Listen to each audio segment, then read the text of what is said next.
More people are discovering our new cycleways make it easier and safer to get around our city.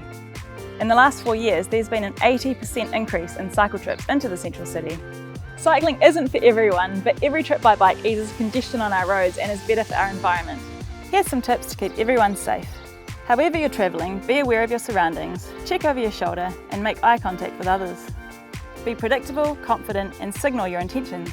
For drivers, when getting out of your car, check for people going past before you open your door. And when biking, keep a good gap between you and parked cars. Take the lane if you need to. For cycling, the best route is usually different to the route you drive. You can take quiet residential streets, cut through parks and reserves and local alleyways. Look out for others, slow down in shared areas and give anyone you're passing a friendly heads up in advance and a wide berth.